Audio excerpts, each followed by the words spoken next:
Grief is the doorway for transformation. Underneath anger, there are all those other emotions. Finally, at the bottom of that, you fall into the river. You realize you're helpless. You realize you're powerless over circumstances outside you and inside you. And once you finally realize that there's no place to go but down, and you let go, and the tears come. I've had so many men I've worked with over the years in men's work, and they say to me, Dene, I'm afraid if I cry, I will never fucking stop. And I say, good, let it come. And other men say, I'm afraid that if I uncork my anger, I will kill somebody. And I say to them, good, let it come. Because you got to get those feelings up and out of the body. Welcome, everybody. My name is Joey Barone.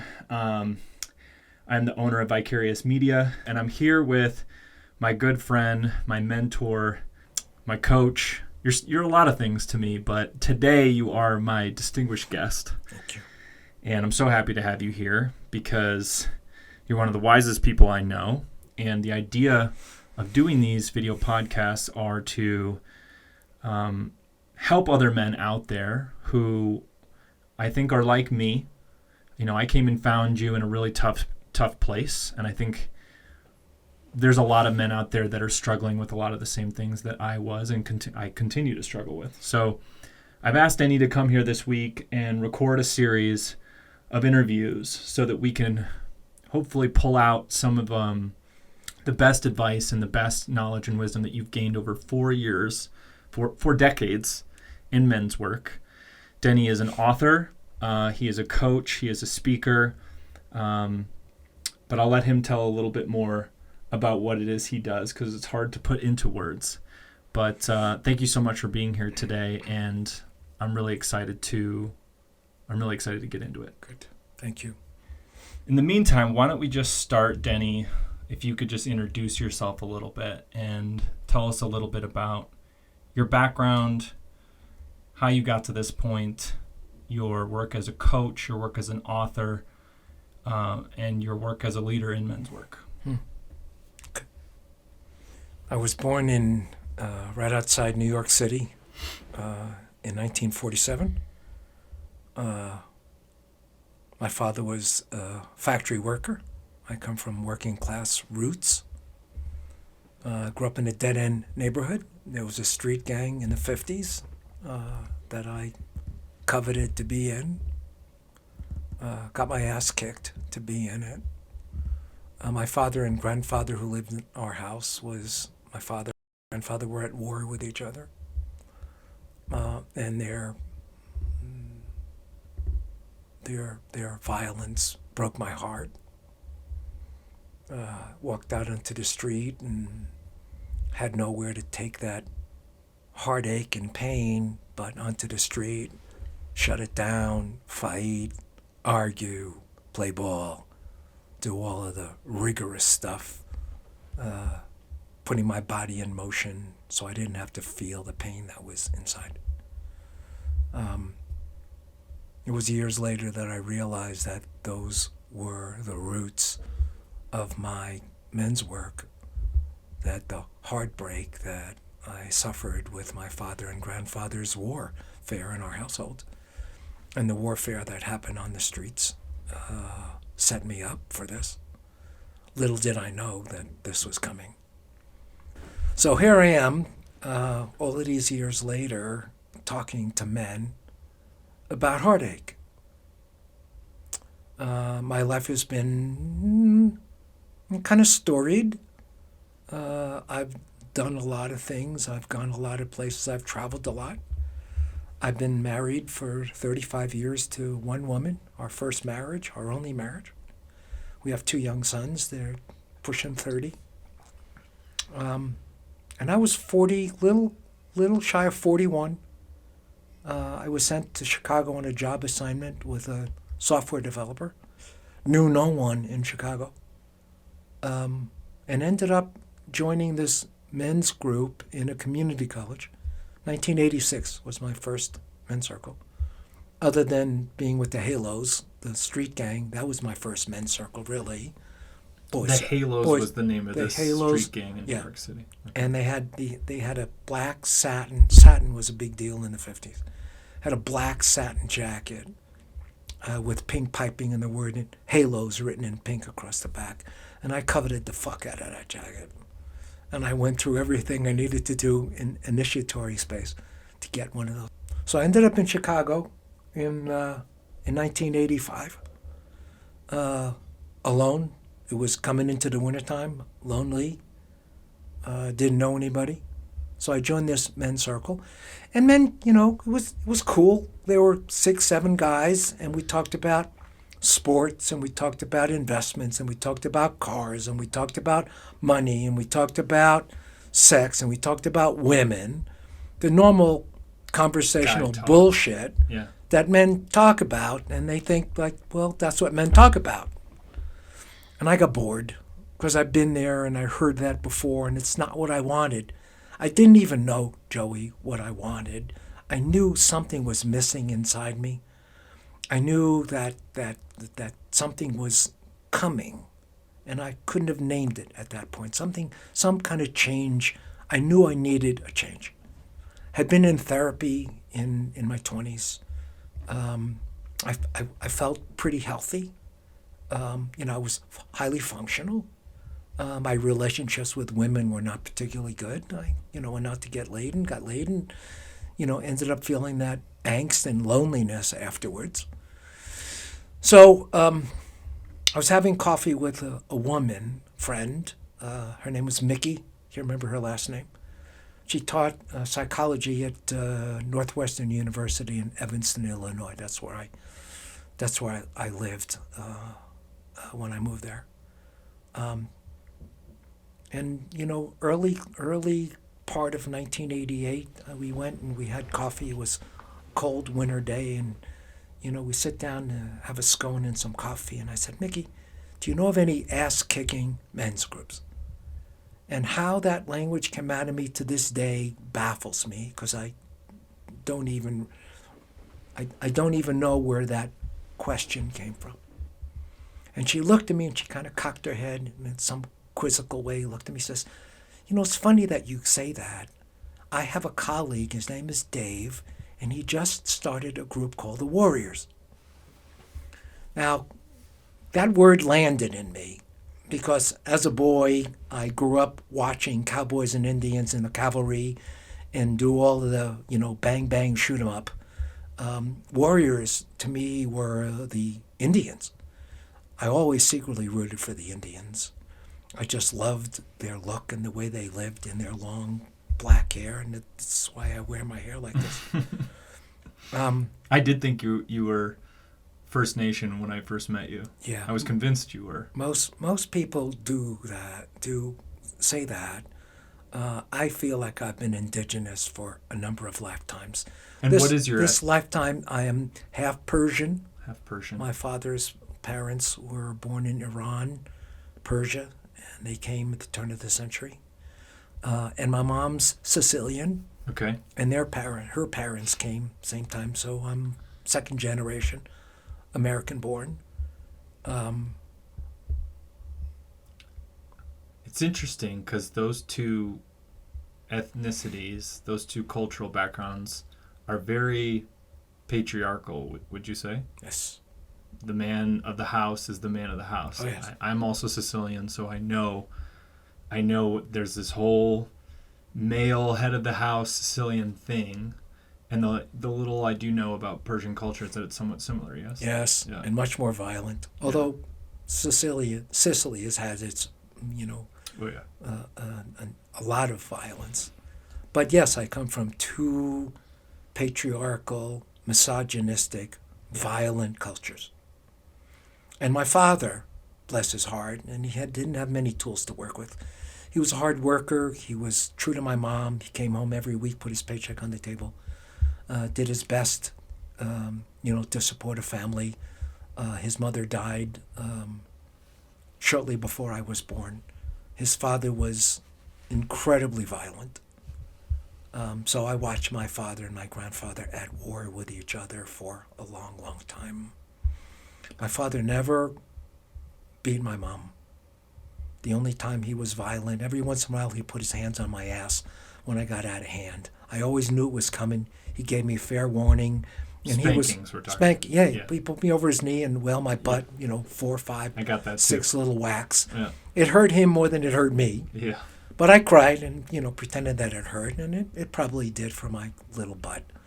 And I was good for another couple of months until, a little young kid gets the shit, arises in him and starts acting out again. But, I grew up in violence and misogyny. And my father, I'm proud to say, stopped the violence. Mm. And it felt, for me, that it was my job, and I didn't know this then. I didn't know this until the last 15 or 20 years, that it was my job to stop the misogyny. I was always attracted to girls. I was always good with guys and sports. But there was a voice that spoke to me. I was about 9. It was a whisper. I could hear it inside my inner ear. And it said, welcome back. And I had that feeling, that deja vu feeling. Mm-hmm. When you've been there before, you know this. The colors are sharp, the smells are pungent, the light is just saturated. What do you think that meant, welcome back? How did you interpret that message? Like I had been here before. Mm. And there was something that I was supposed to do. At 9 years old, I couldn't language it like that, but there was something that I was supposed to do. I felt like I had these gifts and skills and capacities and this intelligence and this sensitive heart. So, I came in with a tender heart. I came in with otherworldly gifts. I came in with maybe many lifetimes of experience. I came into a hardcore, hyper-masculine environment and violence. And I came in with a feminine soul. And my task, evolved out of all of those variables. I found men's work. Thank you for sharing that, number one. But I'm glad that you bring up sensitivity, because sensitivity is something, at least where I come from, if you're male and you're labeled as sensitive, that's a negative thing. Mm-hmm. And in my family, I had a lot of, I don't want to say emotionally shut down men, but a lot of walls were up. And I think I think my father is actually sensitive, and uncles that are sensitive, but they weren't allowed to be sensitive. So what would you say to a man who, maybe a young man, 20s or 30s, who knows he has a sensitive heart but doesn't feel like he has a place for it in today's society because it's labeled as, maybe associated as something that's weak? Yeah, that's an important question.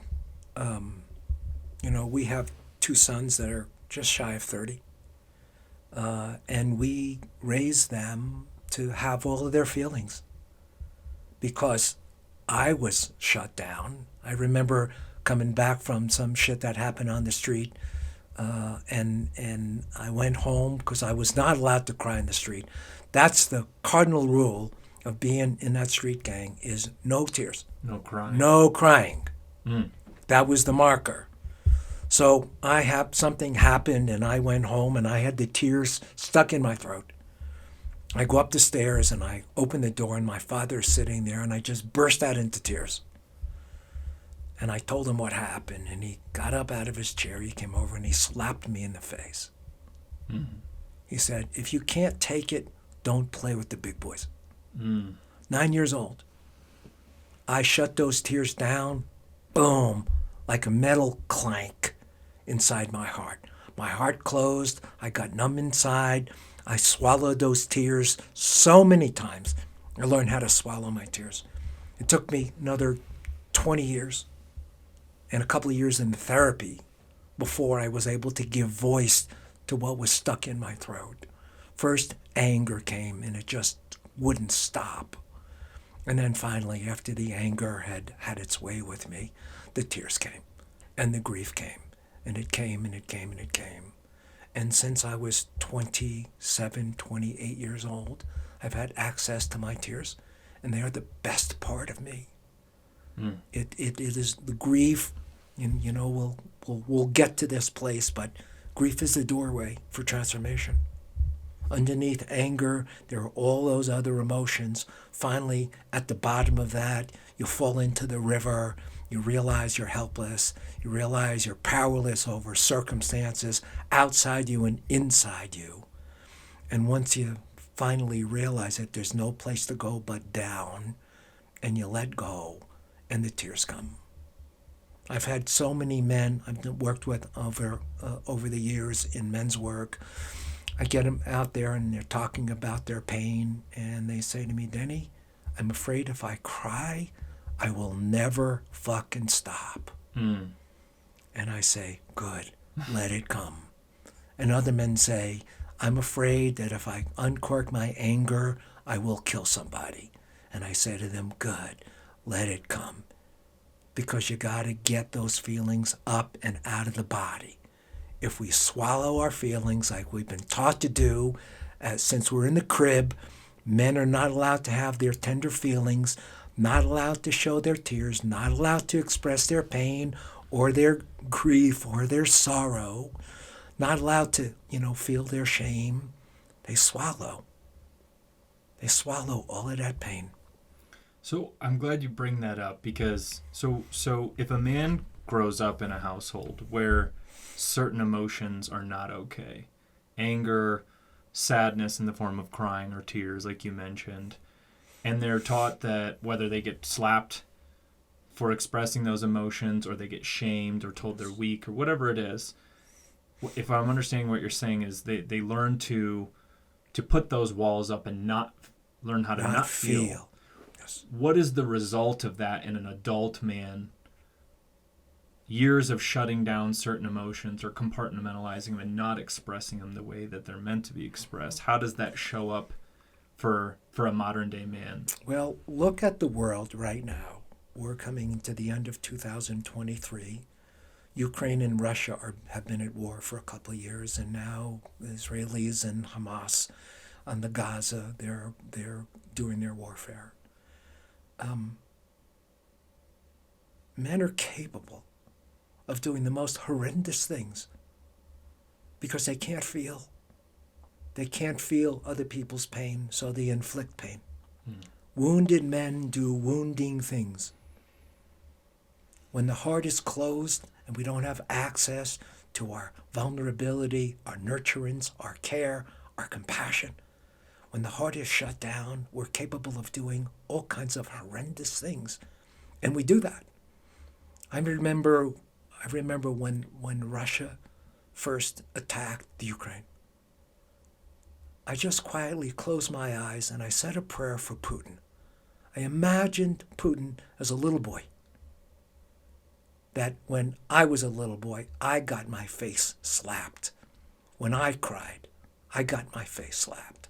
I imagine what horror befell Vladimir Putin when he was a little boy. Because he wasn't born like this. We're not born monsters. Monsters are created. We have tendencies, but we come into an environment, into a culture that conditions us and programs us and imprints us with the rules of engagement. Yeah. And when I came in, the rules of engagement on my street was don't you dare fucking cry. Don't you let them see your pain and your sorrow and your tears. Because if you do, and my father said this to me, you keep crying, I'll give you something to cry about.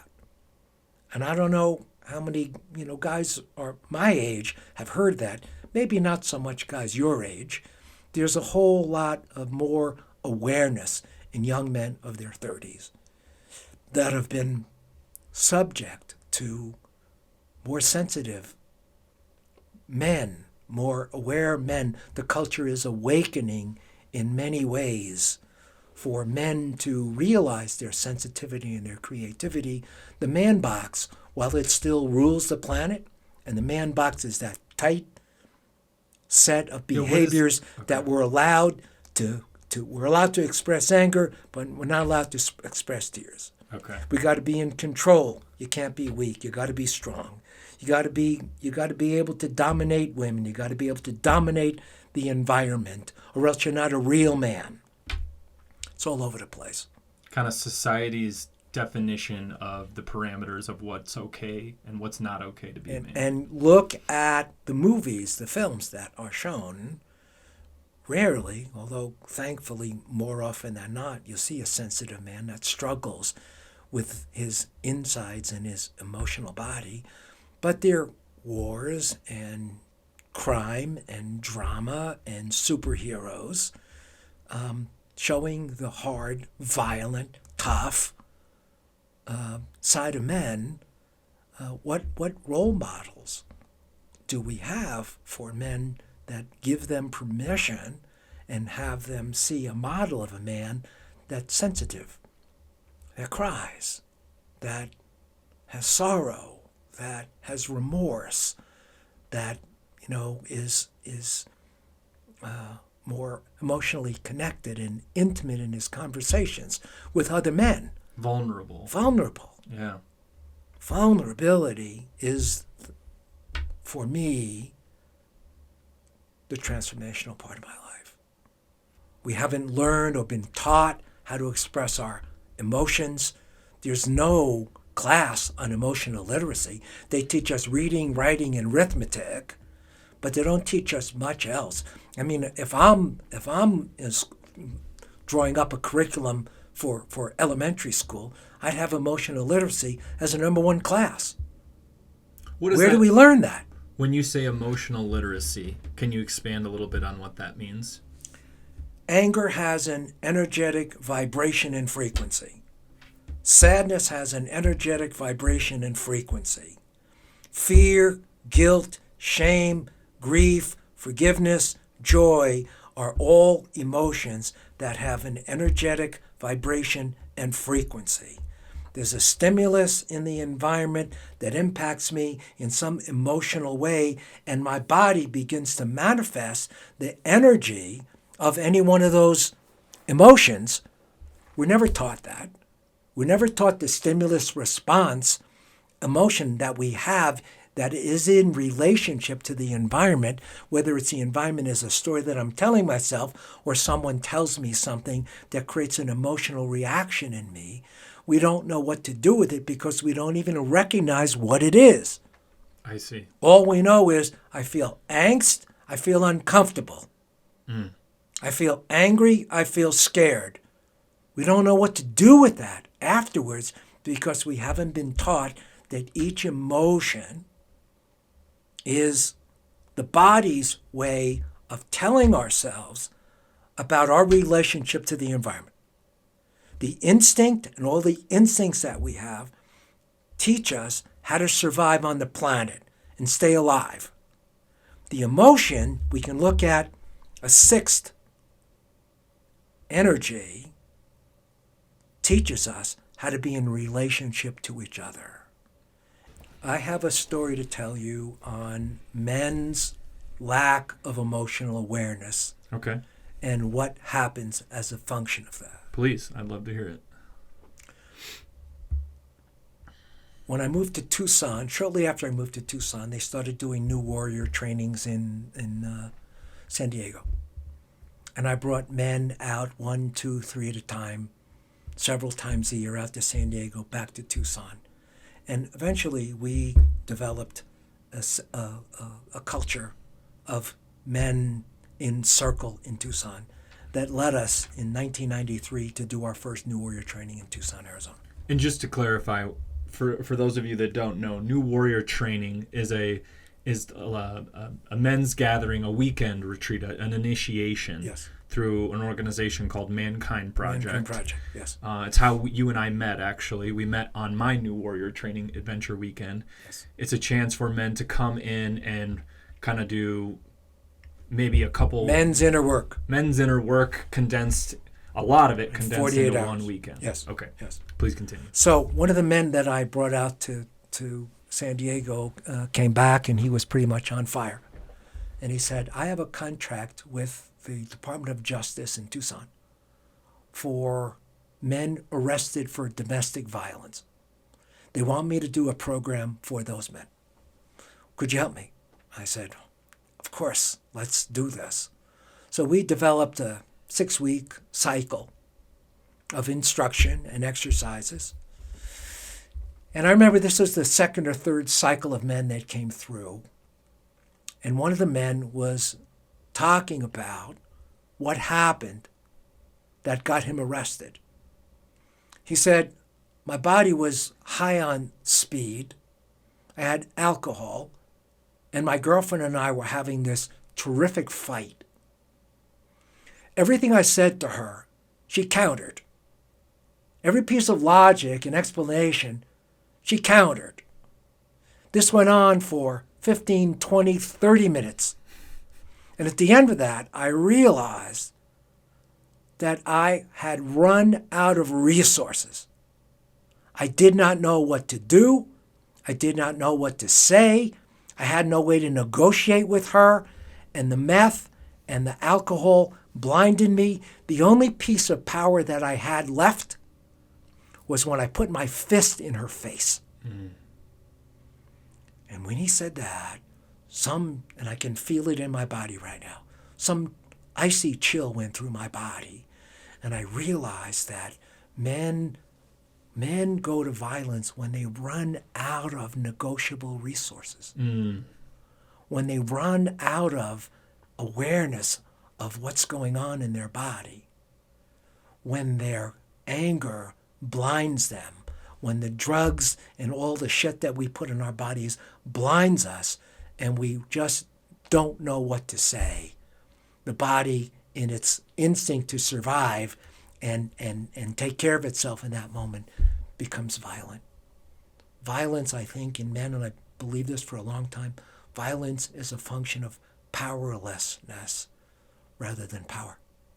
Powerlessness, helplessness, and what you were talking about earlier, when you don't have emotional literacy about what's going on in your body, you operate from a reactionary state as opposed to moving that energy in a healthier way. Exactly. And for a lot of men, it shows up as fists to the face or violence. But for other men, it could show up as shutting down.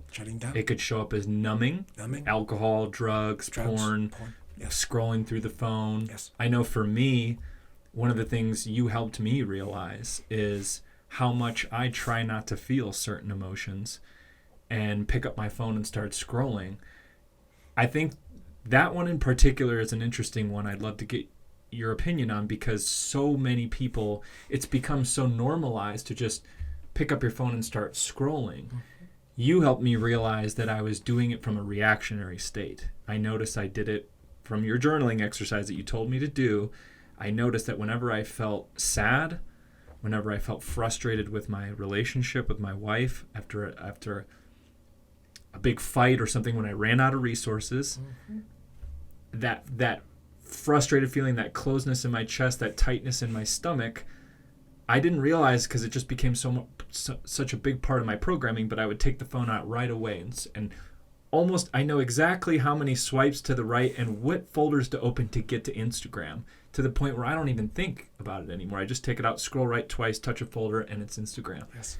You helped me realize that was coming from a reactionary place. Yes. And even the benign emotions like angst, the telephone offers instant gratification. Yeah.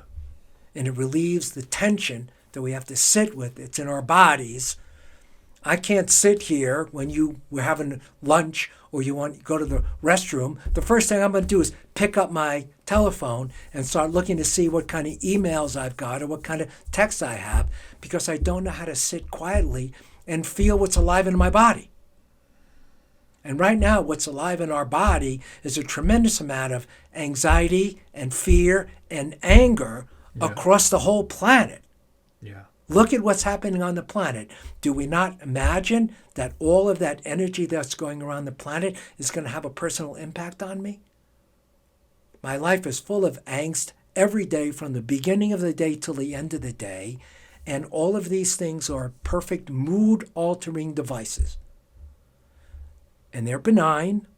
They go from benign to toxic. Yeah. They're all addictive elements that keep medicating the discomfort in the body. Keep treating the symptom. They treat the symptom, as opposed lessen the anxiety, lessen the pain, shut down the ache in the heart. Temporarily appease the loneliness, make us feel like I'm connected because 20 people send me emails. Yeah. I get a sense of belonging just by looking at that electronic machine. Yeah. Instant gratification. Little quick hit of dopamine, whatever it is. And then over time, your body learns that, hey, when I'm feeling this emotion that I don't know how to feel. Go to the machine. Go to the machine. Or go to the drink. Go to the drink. Go to the porn. Yeah. Yeah. So now it's less of a conscious decision and more of just I believe Joe Dispenza describes a habit as something your body starts doing without you having to think. That's right. Habituated. Right. That's right.